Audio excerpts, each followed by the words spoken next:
ഒമാനെതിരെയുള്ള ആക്രമണത്തിൽ ഇതാ GCC രാജ്യങ്ങൾ അപലപിക്കുകയാണ്. ഇറാന്റെ നീക്കം സംഘർഷ സാധ്യത വർദ്ധിപ്പിക്കുമെന്ന് Gulf corporation council chief Jaseem Al Budaiwi പ്രതികരിക്കുകയും ചെയ്യുന്നുണ്ട്. അതോടൊപ്പം തന്നെ ഏറ്റവും പ്രധാനപ്പെട്ട ഒരു വാർത്ത, അത് ഹോർമുസ് കടലിടുക്കിൽ സൈനിക നീക്കം സജീവമായി നടക്കുന്നുവെന്ന യുണൈറ്റഡ് കിങ്ഡം മാരിടൈം ട്രേഡ് ഓപ്പറേഷൻസിന്റെ മുന്നറിയിപ്പാണ് ഈ നിമിഷം വരുന്നത് എന്നുള്ളതാണ്. ബി ദിലീപ് കുമാർ ഏറ്റവും പുതിയ വിവരങ്ങൾ നൽകാനായി ചേരുകയാണ്. ദിലീപ്, ഈ സാഹചര്യത്തിൽ UKMTOയുടെ മുന്നറിയിപ്പിനെ എങ്ങനെയാണ് വിലയിരുത്തേണ്ടത്?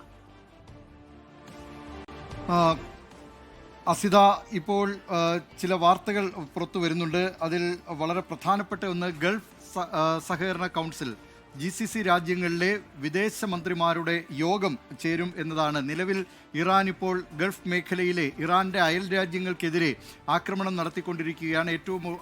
ഏറ്റവും ഒടുവിലായി ഇപ്പോൾ ഒമാനെതിരെയും. ഒമാനാണ് അമേരിക്ക ഇറാൻ തർക്കത്തിൽ, ഈ ആണവ നിർവ്യാപനവുമായി ബന്ധപ്പെട്ടുള്ള തർക്കത്തിൽ അതിന് മധ്യസ്ഥത വഹിച്ചിരുന്നത് ഒമാന്റെ നേതൃത്വത്തിലായിരുന്നു. അതുകൊണ്ട് കഴിഞ്ഞ ദിവസം ഒമാനെതിരെ ആക്രമണം ഉണ്ടായിരുന്നില്ല. ഒമാനെ ഇതിൽ നിന്ന് ഒഴിവാക്കും എന്നായിരുന്നു പലരും കരുതിയിരുന്നത്. പക്ഷേ ഇന്ന് ഒമാനെതിരെയും ഒമാൻ തീരത്തും ആക്രമണം ഉണ്ടായിരിക്കുകയാണ്.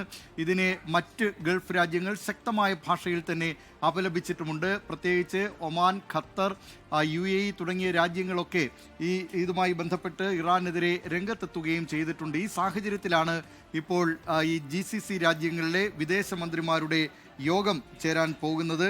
മറ്റൊന്ന്, ഇപ്പോൾ പുറത്തു വരുന്ന ഒരു വിവരം, നേരത്തെ അസിത ചോദിച്ചതുപോലെ തന്നെ United Kingdom maritime trade operations അവർ ഈ അറേബ്യൻ ഗൾഫ് ഓഫ് ഒമാൻ, അതോടൊപ്പം തന്നെ നോർത്ത് അറേബ്യൻ കടൽ, ഈ ഹോർമുസ് കടലിടുക്ക്, ഈ സ്ഥലങ്ങളിലെയൊക്കെ ഇപ്പോഴുള്ള സംഭവ വികാസങ്ങളെ വളരെ ഗൗരവത്തോടു കൂടിയാണ് വീക്ഷിച്ചു കൊണ്ടിരിക്കുന്നത്.